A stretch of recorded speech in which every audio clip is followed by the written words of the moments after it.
कभी-कभी दुनिया जिन लोगों को पागल कहती है, असल में वो पागल नहीं होते। वो बस दुनिया से अलग होते हैं। किशोर कुमार ऐसा ही एक नाम था। एक ऐसा इंसान जिसे समझना आसान नहीं था। लोग कहते थे वो अजीब हैं, बिना वजह हंसते हैं, बिना वजह गाते हैं, कभी पेड़ों से बात करते हैं तो कभी खुद की ही दुनिया में खो जाते हैं। लेकिन क्या ये सच में पागलपन था, या फिर इस पागलपन के पीछे कोई छुपा हुआ तरीका था? इस किताब का नाम ही एक जवाब है, method in madness. Kishore Kumar का हर अजीब बिहेवियर कोई एक्सीडेंट नहीं था। वो एक चॉइस था, एक रिबेलियन था इस दुनिया के रूल्स के खिलाफ। जब दुनिया उन्हें एक बॉक्स में बंद करना चाहती थी तो उन्होंने उस बॉक्स को तोड़ दिया। जब लोग कहते थे ऐसे गाओ तो वो अपने दिल से गाते थे। जब सिस्टम कहता था ये करो तो वो वही करते थे जो उन्हें सही लगता था। उनका पागलपन असल में उनकी आजादी थी। उनकी हर अजीब हरकत एक मैसेज थी कि क्रिएटिविटी को रूल्स में नहीं बांधा जा सकता। वो हंसते थे क्योंकि वो दुनिया को सीरियस नहीं लेते थे। वो अजीब बिहेव करते थे क्योंकि वो खुद को बदलना नहीं चाहते थे।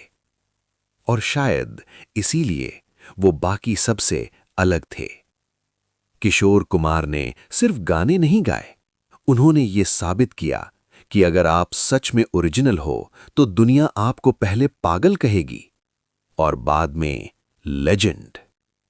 किशोर कुमार का मैडनेस कोई कमजोरी नहीं था, वो उनकी सबसे बड़ी ताकत थी। और शायद यही उनकी असली पहचान थी। 4 अगस्त 1929 मध्य प्रदेश के छोटे से शहर खंडवा में एक बच्चे ने जन्म लिया। नाम रखा गया आभास कुमार गांगुली।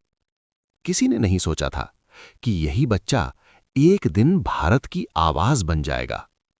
बचपन से ही आभास बाकी बच्चों जैसा नहीं था।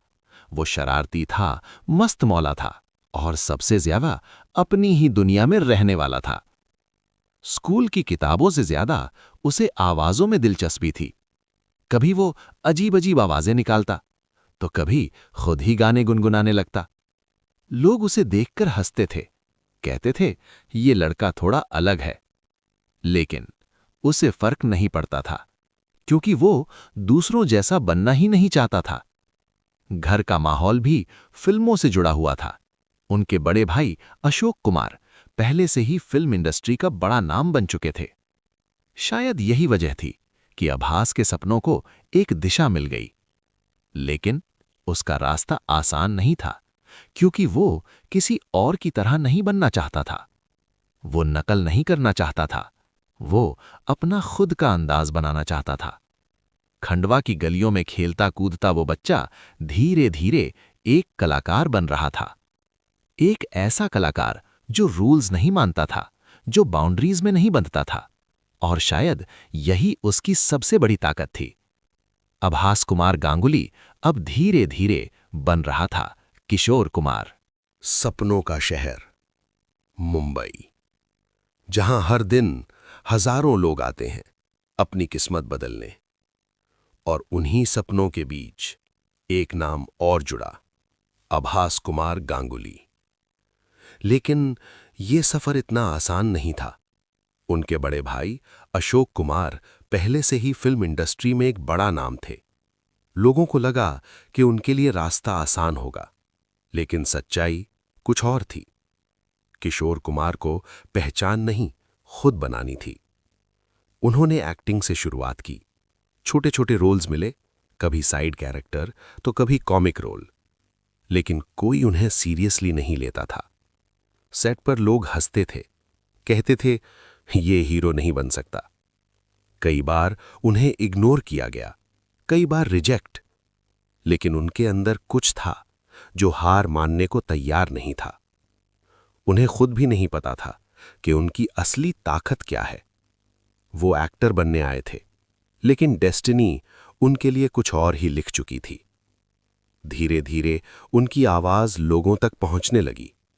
पहले छोटे गाने, फिर थोड़ा रिकग्निशन, और फिर एक दिन सब कुछ बदल गया। लोगों ने उनकी आवाज को नोटिस करना शुरू किया। वो आवाज जो अलग थी, जो रूल्स फॉलो नहीं करती थी, और यही अलगपन उनकी पहचान बन गया। एक स्ट्रगलर धीरे धीरे एक सिंगर बन रहा था, और दुनिया अब उसे नोटिस करने लगी थी। किशोर कुमार का असली सफर अब शुरू हुआ था। स्टेज पर जहां वो लोगों को हंसाते थे, गानों से दिल जीत लेते थे, वहीं उनकी असली जिंदगी काफी अलग थी। किशोर कुमार की पर्सनल लाइफ कभी भी आसान नहीं रही। उन्होंने कई बार प्यार किया और कई बार दिल टूटा। उनकी जिंदगी में रिश्ते आए और चले गए। उनकी शादी हुई महान अभिनेत्री मधुबाला से। यह रिश्ता प्यार से भरा था, लेकिन किस्मत शायद कुछ और ही चाहती थी। मधुबाला की बीमारी और हालातों ने इस रिश्ते को धीरे धीरे तोड़ दिया। किशोर कुमार अंदर से टूट रहे थे, लेकिन बाहर वो वही हंसता हुआ चेहरा दिखाते थे। उनकी जिंदगी में और भी रिश्ते आए, और आखिर में लीना चंदावरकर उनके साथ रहीं। लेकिन इतने रिश्तों के बावजूद उनके अंदर का अकेलापन कभी खत्म नहीं हुआ। वो जितना लोगों को खुश करते थे, उतना ही खुद अंदर से खाली महसूस करते थे। शायद इसी दर्द ने उनकी आवाज को इतना खास बना दिया। जब वो सैड गाने गाते थे, तो वो सिर्फ गाते नहीं थे, वो अपना दर्द उसमें डाल देते थे। किशोर कुमार की जिंदगी हमें यह सिखाती है कि हर मुस्कुराते चेहरे के पीछे एक कहानी छुपी होती है। एक ऐसी कहानी जिसे हर कोई नहीं समझ पाता, और शायद यही उनकी जिंदगी का सबसे सच्चा पहलू था।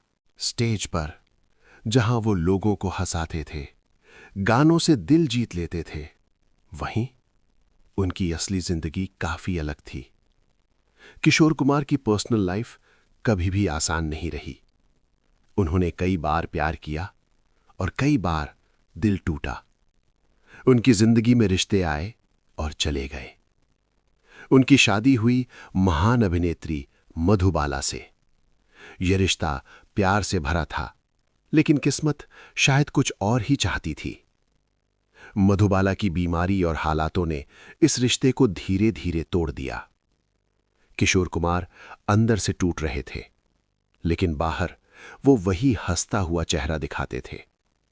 उनकी जिंदगी में और भी रिश्ते आए, और आखिर में लीना चंदावरकर उनके साथ रहीं। लेकिन इतने रिश्तों के बावजूद उनके अंदर का अकेलापन कभी खत्म नहीं हुआ। वो जितना लोगों को खुश करते थे, उतना ही खुद अंदर से खाली महसूस करते थे। शायद इसी दर्द ने उनकी आवाज को इतना खास बना दिया। जब वो सैड गाने गाते थे, तो वो सिर्फ गाते नहीं थे, वो अपना दर्द उसमें डाल देते थे। किशोर कुमार की जिंदगी हमें यह सिखाती है कि हर मुस्कुराते चेहरे के पीछे एक कहानी छुपी होती है। एक ऐसी कहानी जिसे हर कोई नहीं समझ पाता, और शायद यही उनकी जिंदगी का सबसे सच्चा पहलू था। 1975 भारत का एक ऐसा दौर जब आवाजों को दबाया जा रहा था। इसे कहा गया इमरजेंसी। इस समय सरकार चाहती थी कि हर कलाकार उनके सपोर्ट में खड़ा हो, और इसी बीच एक नाम सामने आया, किशोर कुमार। सरकार ने उनसे कहा कि वो उनके लिए गाएं, उनके कैंपेन का हिस्सा बने। लेकिन किशोर कुमार ने मना कर दिया। ना कोई डर, ना कोई झुकाव, सिर्फ अपने प्रिंसिपल्स। उनका ये फैसला आसान नहीं था, क्योंकि इसके बाद जो हुआ वो और भी कठिन था। उनके गानों पर बैन लगा दिया गया। रेडियो पर उनकी आवाज बंद कर दी गई। एक कलाकार जिसकी पहचान ही उसकी आवाज थी, उसे चुप करा दिया गया। लेकिन फिर भी उन्होंने हार नहीं मानी। उन्होंने अपने फैसले पर डटे रहना चुना, क्योंकि उनके लिए आवाज सिर्फ गाना नहीं थी, वो उनकी आजादी थी। किशोर कुमार ने यह साबित किया कि सच्चा कलाकार कभी अपने प्रिंसिपल्स नहीं बेचता। वो झुक सकते हैं, लेकिन टूटते नहीं। और शायद यही वजह है कि आज भी उनकी आवाज इतनी बुलंद लगती है। कुछ लोग सिर्फ एक हुनर में अच्छे होते हैं, लेकिन कुछ लोग ऐसे भी होते हैं जो हर चीज में अपनी पहचान बना लेते हैं। किशोर कुमार ऐसे ही इंसान थे। लोग उन्हें जानते हैं एक महान गायक के रूप में, लेकिन उनकी असली पहचान सिर्फ सिंगिंग तक सीमित नहीं थी। वो एक एक्टर भी थे, जिनकी कॉमेडी लोगों को हंसा हंसाकर लोटपोट कर देती थी। उनकी एक्सप्रेशंस, उनका टाइमिंग, सब कुछ नेचुरल था। लेकिन यही सब नहीं था। वो एक म्यूजिक कंपोजर भी थे, जो अपने गानों में नए एक्सपेरिमेंट्स करते थे। वो एक डायरेक्टर भी थे, जो अपनी फिल्मों को अपने तरीके से बनाते थे। और एक प्रोड्यूसर जो रिस्क लेने से नहीं डरता था। किशोर कुमार हर रोल में खुद को पूरी तरह ढाल देते थे। वो जो भी करते थे, दिल से करते थे। ना कोई फेक स्टाइल, ना कोई दिखावा। और शायद यही वजह थी कि हर फील्ड में वो अलग नजर आते थे। एक इंसान जो गा सकता था, हंसा सकता था, बना सकता था और क्रिएट कर सकता था। किशोर कुमार सिर्फ एक आर्टिस्ट नहीं थे, वो एक कंप्लीट एंटरटेनर थे।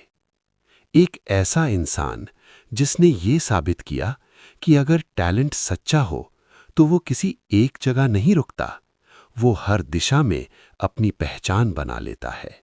कुछ आवाजें समय के साथ खो जाती हैं, लेकिन कुछ आवाजें हमेशा के लिए अमर हो जाती हैं। किशोर कुमार ऐसी ही एक आवाज थे। वो आज हमारे बीच नहीं हैं, लेकिन उनकी आवाज आज भी हर दिल में जिंदा है। हर गाने में, हर धुन में, हर एहसास में। उन्होंने सिर्फ गाने नहीं गाए, उन्होंने हर भावना को अपनी आवाज दी। खुशी हो या गम, प्यार हो या दर्द, हर इमोशन उनकी आवाज में जीवित हो जाता था। और शायद यही वजह है कि हर जनरेशन उन्हें उतना ही पसंद करती है। समय बदल गया, म्यूजिक बदल गया, लेकिन किशोर कुमार की आवाज कभी पुरानी नहीं हुई। वो आज भी उतनी ही फ्रेश लगती है, क्योंकि वो सिर्फ गायक नहीं थे, वो एक एहसास थे। एक ऐसा एहसास जो दिल से निकलकर सीधे दिल तक पहुंचता है। किशोर कुमार सिर्फ एक नाम नहीं है, वो एक विरासत है। एक ऐसी विरासत जो कभी खत्म नहीं होगी। और जब भी कोई दिल से गाना सुनेगा, वहां कहीं किशोर कुमार की आवाज जरूर गूंजेगी।